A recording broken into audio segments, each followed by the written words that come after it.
Ciri-ciri ahlus sunnah ini ya, itu ada istilah namanya bid'ah hasanah ya, yang mana oleh kelompok lain ini sesuatu yang tidak mereka sepakati, tapi bagi kami kita sepakat bid'ah hasanah itu ada.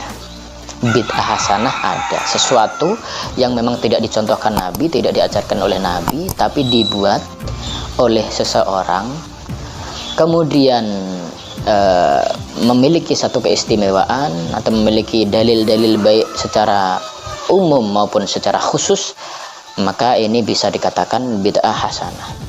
Hal ini sesuai dengan satu riwayat hadis. Hadisnya jelas bisa dipertanggungjawabkan karena muttafaqun alaih, tentang cerita Sayyidina Bilal bin Rabah. Saya bacakan saja ya. Ketika Rasulullah berkata kepada Sayyidina Bilal, "Ya Bilal, hadisni bi arjai amalin amiltahu fil Islam." Wahai sahabat Bilal, tolong ceritakan kepadaku akan lebih diharapkannya suatu amaliyah yang telah engkau kerjakan di dalam Islam. Kenapa kok Nabi sampai bertanya seperti itu? Fa inni, karena sesungguhnya aku sami'tu dafana alaika baina yadaya fil jannah. Karena aku itu mendengar suara terompahmu, suara terompah Sayyidina Bilal bin Rabah didengar oleh Rasulullah di dalam surga. Maka Rasulullah bertanya, apa sih rahasiamu? Gampangannya itu begini. Maka beliau menjawab, qala ma alimtu amalan arja indi.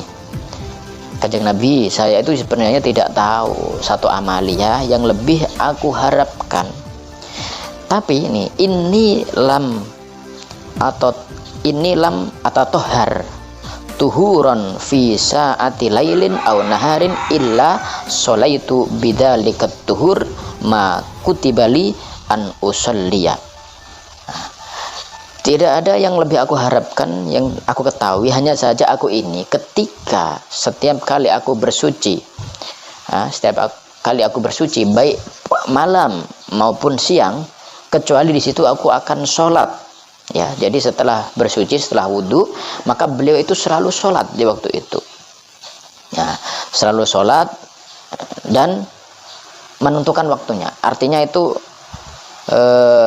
setiap selesai maka beliau sholat, setiap selesai wudhu maka beliau sholat sunnah 2 rakaat. Sehingga oleh ulama di sini kita kenal dengan nama sholat li syukril wudhu. Dan itu dulu Sayyidina Bilal tidak pernah diajarkan oleh Nabi, bahkan Nabi pun kan bertanya sehingga beliau Sayyidina Bilal bin Rabah mendapatkan keistimewaan, sandalnya saja sudah terdengar bunyinya di sorga. Nah, ini adalah contoh bid'ah hasanah yang dilakukan oleh sahabat.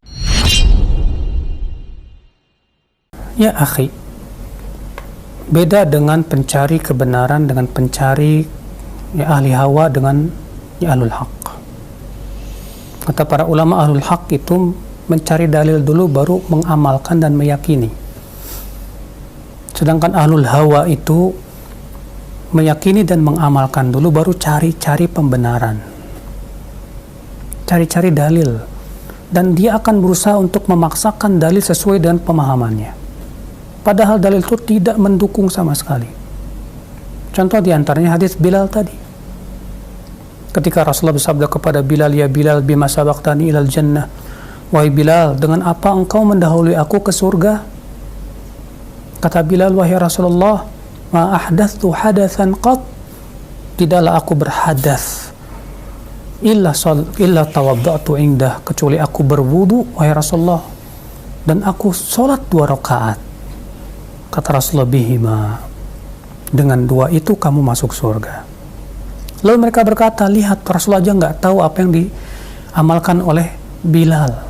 Berarti Rasulullah belum mensyariatkan sehingga Bilal yang pertama kali melakukannya." Kita jawab pertama, akhi, jangan samakan zaman Rasul dengan zaman sekarang. Kalau di zaman Rasulullah SAW ada seorang sahabat mengamalkan suatu amalan, lalu Rasulullah SAW membenarkan dan menyetujuinya, maka pembenaran dari Rasul itu adalah hujjah, dalil. Kenapa? Karena tidak mungkin Rasulullah membenarkan kecuali berdasarkan wahyu dari Allah Jalla wa'ala. Allah Ta'ala berfirman, wa ma yantiqu anil hawa in huwa illa wahyu yuha. Tidaklah Nabi Muhammad SAW ya berbicara dari hawa nafsunya, akan tetapi ia adalah wahyu yang Allah wahyukan kepadanya. Maka ketika Rasulullah mensetujuinya, maka itu menjadi syariat. Ya. Bagaimana disamakan dengan di zaman sekarang yang wahyu sudah terputus? Bagaimana hendak disamakan dengan zaman sekarang yang Islam sudah sempurna? Adakah kiai di zaman ini yang mendapatkan wahyu? Adakah ustadz di zaman ini yang mendapatkan wahyu?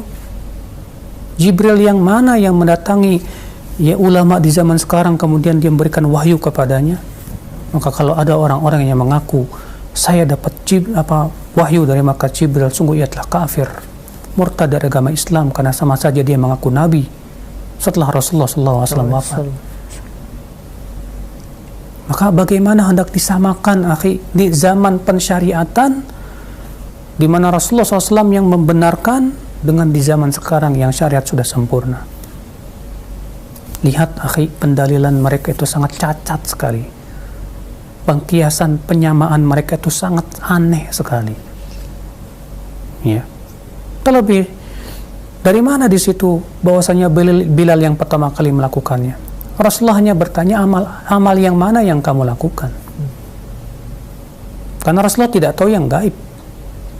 Rasulullah tidak tahu apa amalan yang selama ini Bilal lakukan terus menerus. Ya.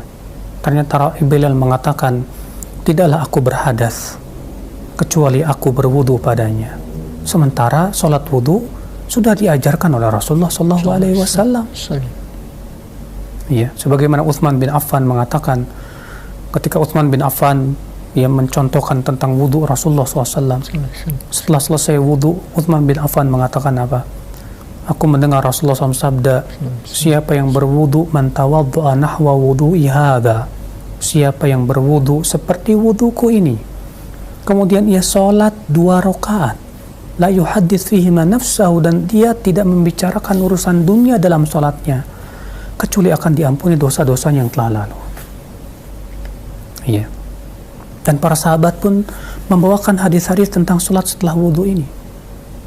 Nah inilah saudaraku sekalian, ini namanya memaksakan pemahaman supaya pas dengan amalan dia yang dia lakukan, ya, kebid'ahan yang senantiasa dia ada-adakan, ya, padahal sebetulnya dalil tersebut sama sekali tidak mendukung. Wallahu alam. Semoga yang saya sampaikan bermanfaat.